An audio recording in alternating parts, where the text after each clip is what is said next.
First of all of you good morning. और मेरे साथियों दोस्तों कैसे हैं?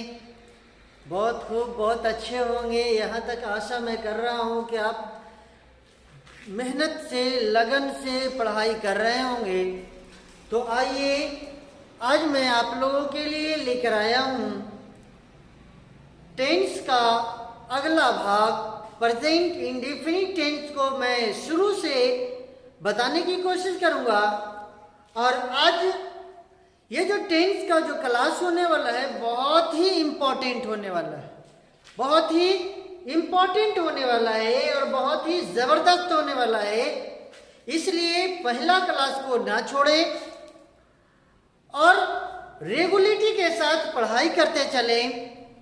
तो चलिए शुरू करते हैं आप लोगों के लिए A to Z English grammar के बैनर तले। किसी शायर ने यह खूब कहा है कि बिना संघर्ष कोई महान नहीं होता, बिना संघर्ष किए कोई महान नहीं होता, बिना कुछ किए जय जयकार नहीं होता, जब तक नहीं पड़ती हथौड़े की चोट तब तक कोई पत्थर भी लोगों के लिए भगवान नहीं होता, लोगों के लिए कोई भगवान नहीं होता। तो कहने का एक ही सार है मेरे दोस्त, मेरे फ्रेंड्स, मेरे साथी, मेरे बच्चे, कि अपने आप पे इतना मेहनत कर दो, इतना मेहनत कर दो कि आने वाला वक्त आपका होगा, आने वाला वक्त आपका होगा। जिस किसी फॉर्म को अप्लाई कीजिएगा तो आपके कदमों तले होगा, आपको लगेगा हाँ इतना आसान क्वेश्चन तो मैंने देखा ही नहीं। तो कहने का मतलब ये तब होगा जब आप मन से, लगन से, संघर्ष करके, संघर्ष क्या होगा? आपके पास प्रोवाइड किया जा रहा है क्लास, बस मेहनत करना होगा, आपको लगन से मेहनत करना होगा, जद्दोजहद करना होगा, रात दिन एक करना होगा। और फिर बस ज़्यादा नहीं, जो क्लास मैं आपको प्रोवाइड कर रहा हूँ बस उस क्लास को रेगुलर बेसिस करते चलें, उस क्लास को रेगुलर करते चलें, तब जाकर आपका किस्मत, आपका इंग्लिश का सब्जेक्ट आप मजबूत हो जाएगा। तो चलिए आइए मैं शुरू करता हूँ पिछला क्लास को रिवीजन करते हुए। मैं इस क्लास पे इतना फोर्स इसलिए कर रहा हूँ कि ये जो टेंस है ये मोस्ट इम्पॉर्टेंट है, इसीलिए मैंने लिखा अपने थंबनेल पे most important part of the grammar, most important part of the grammar, most important part of the grammar, of the grammar। पूरे ग्रामर का टेंस जो है इम्पॉर्टेंट भाग है, सबसे इम्पॉर्टेंट भाग है मेरे साथी। इसलिए मन से, लगन से अगर आज आप पढ़ लीजिएगा तो आने वाला वक्त आपके कदमों होगा, कदमों के नीचे होगा। अगर आप आज मेहनत नहीं करते हैं तो आने वाला वक्त में फिर वही पछताने के सिवाय और कुछ नहीं होगा।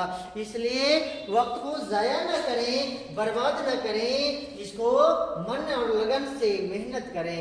तो टेंस के बारे में पिछला क्लास में हम लोगों ने सीखा था कि how many kinds of tense. तो पढ़े थे there are 3 kinds of tense, present tense, past tense और future tense. Present tense, past tense और फ्यूचर टेंस। प्रेजेंट टेंस का हिंदी होता है वर्तमान काल, भूतकाल और भविष्य काल। वर्तमान काल यानी जो अभी चल रहा है, और भूतकाल यानी जो बीत गया, और भविष्य काल या जो आने वाला वक्त है उसको हम भविष्य काल कहते हैं। प्रेजेंट टेंस को भी 4 भागों में बांटा गया, जैसा कि पिछला क्लास में हमने देखा था। प्रेजेंट इंडेफिनिट टेंस, इसी का दूसरा नाम है सिंपल प्रेजेंट टेंस, और दूसरा है प्रेजेंट कंटिन्यूअस टेंस। और प्रेजेंट कंटिन्यूअस टेंस का ही 3 नाम है, एक है प्रेजेंट प्रोग्रेसिव टेंस और प्रेजेंट इम्परफेक्ट टेंस। इसका क्या क्यों एक साथ रखा गया, उनके बारे में पिछला क्लास में मैंने डिटेल से बताया था। आज बस सिर्फ इसका इंट्रोडक्शन दे रहा हूं कि कौन कौन होता है। प्रेजेंट टेंस के 4 वेद, present indefinite tense, simple present tense या सिंपल प्रेजेंट टेंस दोनों एक ही हुआ, और present continuous tense, present progressive tense, present imperfect tense, ये तीनों एक ही हुआ, और प्रेजेंट परफेक्ट टेंस और प्रेजेंट परफेक्ट कंटिन्यूअस टेंस, ये 4 हुआ। उसी तरह से past indefinite tense, past simple past tense, past continuous tense, past progressive tense और पास्ट इम्परफेक्ट टेंस, और तीसरा है पास्ट परफेक्ट टेंस, और चौथा है पास्ट परफेक्ट कंटिन्यूअस टेंस। इसी तरह से फ्यूचर का भी 4 भेद होता है। फ्यूचर का भी 4 भेद होता है, फ्यूचर इंडेफिनिट टेंस या सिंपल फ्यूचर टेंस, और दूसरा है फ्यूचर कंटिन्यूअस टेंस या इसी का दूसरा नाम फ्यूचर प्रोग्रेसिव टेंस और फ्यूचर इम्परफेक्ट टेंस, और तीसरा फ्यूचर परफेक्ट टेंस, और चौथा है फ्यूचर परफेक्ट कंटिन्यूअस टेंस। ये तीनों के मिलाकर 4 तिहाई 12 हो जाता है, और इन 12 का जो काइंड्स है 1 बाय 1 करके हम लोग मेहनत करेंगे, पढ़ेंगे, 1 बाय 1 करके सीखेंगे कि क्या होता है, क्या इसका काइंड्स, इसका क्या पहचान होता है, क्या उसका स्ट्रक्चर होता है। तो मैं दोनों तरीका से आप लोगों को बताने का काम करूंगा। एक, आप हिंदी मीडियम वाले स्टूडेंट, आप हिंदी से इंग्लिश कैसे कन्वर्ट करें, कैसे ट्रांसलेशन करेंगे, इसके बारे में भी मैं बताऊंगा। इतना इजी भी मैं बताऊंगा कि आप अगर एक बार क्लास कर लीजिएगा तो आपको सस्पेंस नाम की चीज नहीं होगा, आपको फिर किसी तरह का दिक्कत नहीं होगा, बशर्ते आपका मेहनत, मेरा रास्ता और आपका मेहनत तब जाकर एक पॉइंट पहुंचाएगा सक्सेस की तरफ। आपका मेहनत, मेरा रास्ता, तब दोनों जाकर एक बनता है सक्सेस का रास्ता। सक्सेस तब होइएगा जब आप मेहनत कीजिएगा। तो आइए हम लोग देर न करते हुए शुरू करते हैं। सबसे पहला प्रेजेंट इंडेफिनिट टेंस के बारे में। प्रेजेंट इंडेफिनिट टेंस, जिसका एक और नाम से जानते हैं सिंपल प्रेजेंट टेंस को। सिंपल प्रेजेंट टेंस इसी का दूसरा नाम है, सिंपल प्रेजेंट टेंस। इसका पहचान क्या होता है, आइडेंटिफिकेशन क्या होता है, जरा इसके बारे में जाने, इसके बारे में सीखेंगे।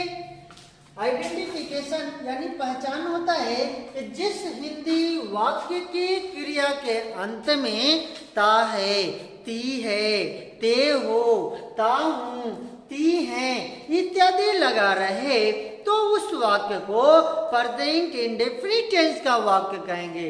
जिस हिंदी वाक्य के क्रिया के अंत में ता है, ती है, ते हो, ता हूं, ती है, ते हो, ये सारा जो अंत में लगा रहे तो उसको हम प्रेजेंट इंडेफिनिट टेंस का वाक्य कहेंगे। फिर से, जिस हिंदी वाक्य के क्रिया के अंत में, इस चीज को ध्यान में रखेंगे, जिस हिंदी वाक्य के क्रिया के अंत में, क्रिया यानी वर्ब, क्रिया फॉर वर्ब, क्रिया के अंत में ता है, ती है, ते हो, ता हूं इत्यादि लगा रहे तो उस वाक्य को प्रेजेंट इंडेफिनिट टेंस का वाक्य कहेंगे या सिंपल प्रेजेंट टेंस का वाक्य कहेंगे। सिंपल प्रेजेंट टेंस का वाक्य कहेंगे। चलते हैं इसको बनाने का तरीका के बारे में जानेंगे, क्या होता है, कैसे बनेगा। तो सबसे पहले सेंटेंस, जो कि मैंने पिछला शुरुआत का लेक्चर नंबर 1 या 2 आप लोग अगर देखे होंगे तो आप लोग को मालूम होगा कि सेंटेंस क्या है। तो हमने बताया था sentence, how many kinds of sentence, तो there are 2 kinds of sentence. Sentence को कितने भागों में बांटा गया, हमने बताया था कि सेंटेंस को 2 भागों में बांटा गया है। सेंटेंस को, सबसे पहले सेंटेंस के बारे में हम लोग जान लें कि सेंटेंस को कितने भागों में बांटा गया। तो there are 2 kinds of, sentence को दो रूप में डिवाइड किया गया है। एक कंप्लीट मीनिंग, जिसका कंप्लीट मीनिंग हो, कंप्लीट मीनिंग हो, और दूसरा arrangement of words, arrangement of words. अब अरेंजमेंट ऑफ वर्ड्स हमने बताया था सेंटेंस का डेफिनेशन कि sequence wise words is called sentence. यानी सेंटेंस को, वर्ड को अगर हम सीक्वेंस वाइज बैठा देते हैं, subject plus verb plus object को अगर सीक्वेंस वाइज अगर हम बैठाते हैं, तब जाके पूरी तरह से सेंटेंस बनता है। अरेंजमेंट ऑफ वर्ड्स में ही आता है दो प्रकार के, एक ओपन एंडेड सेंटेंस,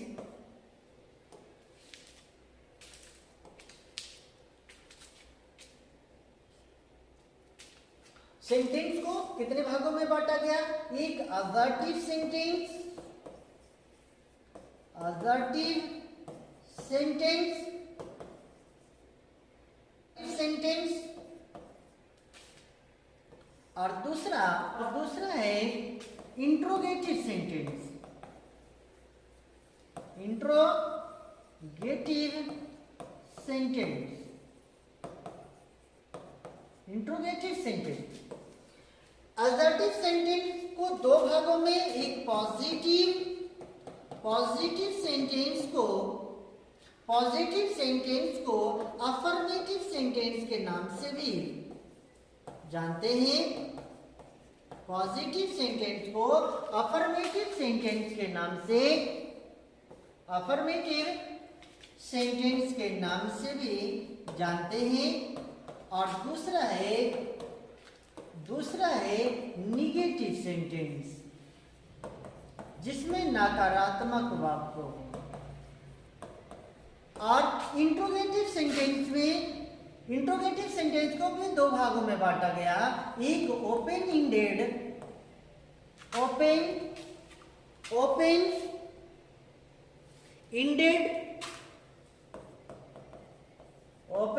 सेंटेंस और एक क्लोज सेंटेंस।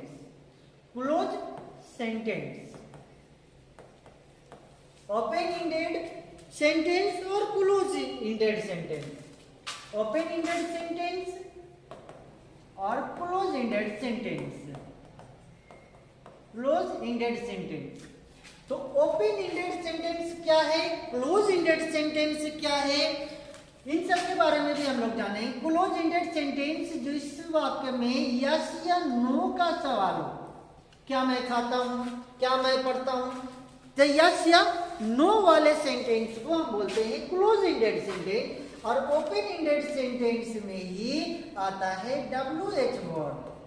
WH वर्ड का जो WH क्वेश्चन जो होता है वो ओपन इंडेड सेंटेंस के अंतर्गत आता है। WH वर्ड में what, why, where, when, how, ये जो लगा हुआ रहता है उसको हम ओपन इंडेड सेंटेंस बोलते हैं, ओपन इंडेड सेंटेंस बोलते हैं।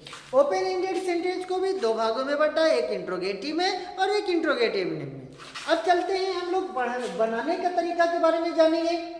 तो फिर से एक बार रिवीजन करें।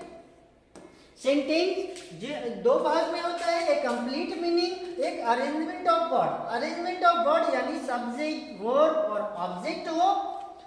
अरेंजमेंट ऑफ वर्ड को दो भागों में, एक असर्टिव सेंटेंस और एक निगेटिव सेंटेंस में।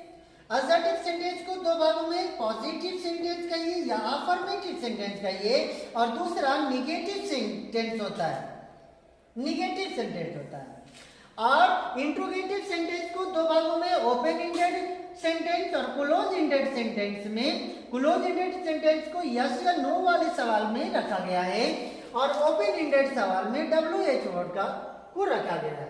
तो चलिए हम लोग अब वन बाय वन करके अफर्मेटिव सेंटेंस यानी पॉजिटिव सेंटेंस कैसे बनेगा उन सबको बारे में जाने। फिर से रिवीजन करें कि जिस हिंदी वाक्य के क्रिया के अंत में ता है, ती है, ते हो, ता हूं, इत्यादि लगा रहे तो उस वाक्य को प्रेजेंट इंडेफिनिट टेंस का वाक्य कहेंगे। प्रेजेंट इंडेफिनिट टेंस का वाक्य कहेंगे। चलिए अफर्मेटिव सेंटेंस बनाने का तरीका के बारे में जाने, कैसे बनेगा। पहले सब्जेक्ट प्लस वर्ब 1 या verb 5 plus object plus other term या अदर वर्ब। वर्ब 5 को आप इस तरह से नहीं लिख सकते हैं, वर्ब 1 प्लस एस या ईएस, यानी वर्ब 1 में ही एस या ईएस जुड़ा हुआ होता है, उसी को बोला जाता है वर्ब 5। निगेटिव सेंटेंस बनाने का तरीका, नियम, स्ट्रक्चर, सब्जेक्ट प्लस डू या does plus not plus verb 1 plus object plus other term या अदर वर्ब। डू और नॉट को जब मर्ज करते हैं तो डोंट होता है। डू और नॉट को जब मर्ज करेंगे तो डोंट होगा, और डज और नॉट को जब मर्ज करेंगे तो डजंट का प्रयोग आप कर सकते हैं, डजंट का प्रयोग कर सकते हैं। इंट्रोगेटिव सेंटेंस में बनाने का नियम होता है स्ट्रक्चर, डू या does plus subject plus verb 1 plus object plus other term plus other word. Other term कहिए या अदर वर्ड कहिए, दोनों सेम मीनिंग निकलता है, दोनों सेम होता है। अदर टर्म कहिए या टर्म फॉर पद, और वर्ड मतलब कोई शब्द, तो दोनों में से कोई किसी को भी ले सकते हैं, इसलिए मैंने दोनों लिखने का काम किया। अगला इंट्रोगेटिव निगेटिव सेंटेंस बनाने का नियम क्या है, डू या does plus subject plus not plus verb 1 plus object plus other term या अदर वर्ड। अगर डू और नॉट को मर्ज करेंगे तो डोंट लिख सकते हैं, डोंट या doesn't plus subject plus verb 1। अगर यहाँ डोंट का प्रयोग हो गया तो यहाँ नॉट नहीं लगेगा, plus verb 1 plus object plus other term या other verb plus sign of interrogation. तो चले सेंटेंस देखें कैसा कैसा क्वेश्चन बन सकता है, हम बनाने का तरीका के अनुसार देखें। एग्जाम्पल लेते हैं, जैसे हम लोग पढ़ते हैं,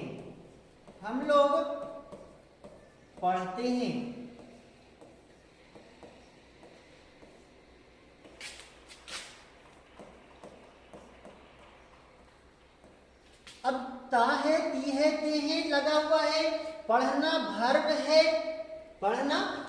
है, क्या बन जाएगा, वी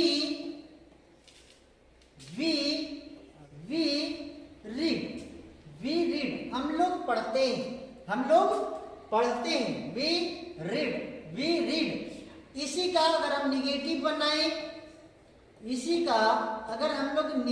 बनाएं, हम लोग नहीं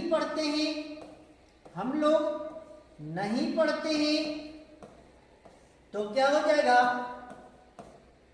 हम लोग नहीं पढ़ते हैं तो वी डू नॉट रीड, हम लोग नहीं पढ़ते, we do not read. Interrogative अगर बनाएंगे, क्या हम लोग पढ़ते हैं, क्या हम लोग पढ़ते हैं,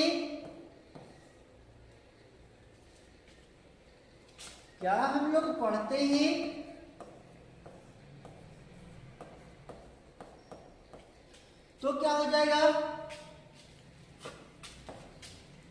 डू वी रीड, क्या हम लोग पढ़ते हैं, क्या हम लोग, अगर इंट्रोगेटिव निगेटिव सेंटेंस में चले तो क्या हम लोग नहीं पढ़ते हैं, क्या हम लोग नहीं पढ़ते हैं, क्या हम लोग नहीं पढ़ते हैं, क्या हम लोग नहीं पढ़ते हैं, क्या हम लोग नहीं पढ़ते हैं, तो डू वी नॉट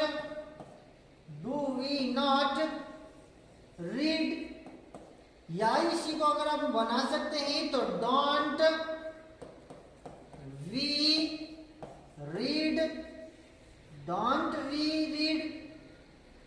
तो इस तरह से हम लोग प्रेजेंट इंडेफिनिट टेंस को बनाते हैं, प्रेजेंट इंडेफिनिट टेंस के सेंटेंस को बनाते हैं। और भी कोई सेंटेंस ले सकते हैं हम लोग।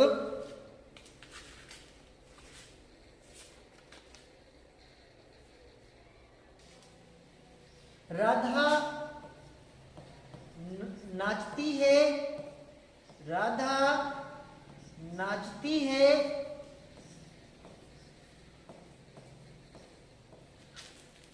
अफर्मेटिव सेंटेंस अगर हम बनाएंगे, अफर्मेटिव सेंटेंस अगर हम बनाएंगे तो क्या हो जाएगा? Radha dances, verb 5।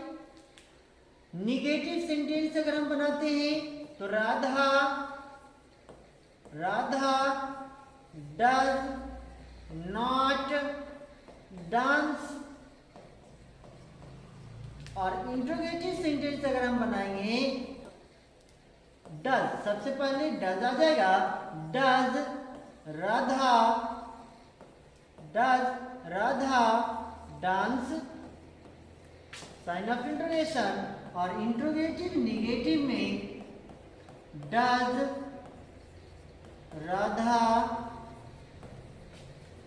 Not dance. क्या राधा डांस नहीं करती है? क्या राधा डांस नहीं करती है?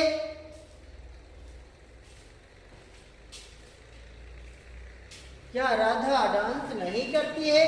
तो इस तरह से हम लोग प्रेजेंट इंडेफिनिट टेंस के सेंटेंस को बनाते हैं। तो अगला क्लास में मैं और भी ट्रांसलेशन लेकर आऊंगा और इससे रिलेटेड ग्रामर का जो पॉइंट रहेगा वो मैं बताने का काम करूंगा। उससे पहले आप लोग वीडियो को रोककर पॉज करके और लिखते चलेंगे।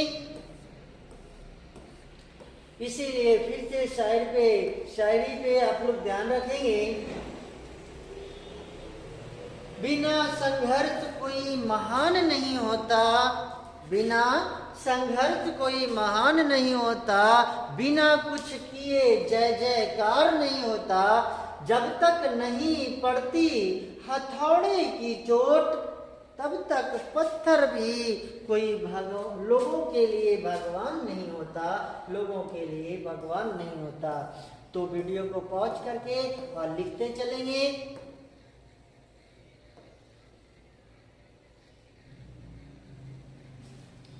तो यहाँ बताने के मेन आप क्लास करिए रेगुलर और प्रैक्टिस करते चलिए, प्रैक्टिस करते चलिए।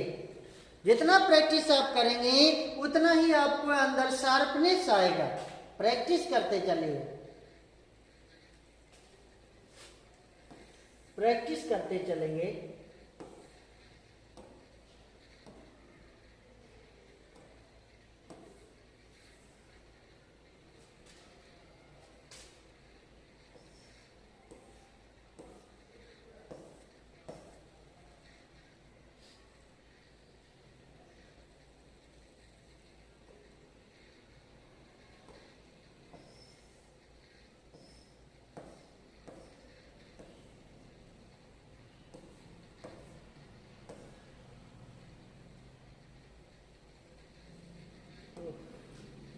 कंप्लीट मीनिंग, कंप्लीट मीनिंग,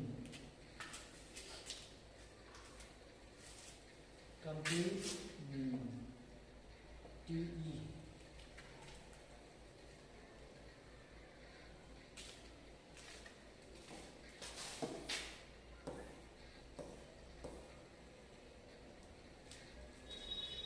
तो आज के लिए इतना ही। थैंक यू, शुक्रिया। क्लास में बने रहने के लिए धन्यवाद।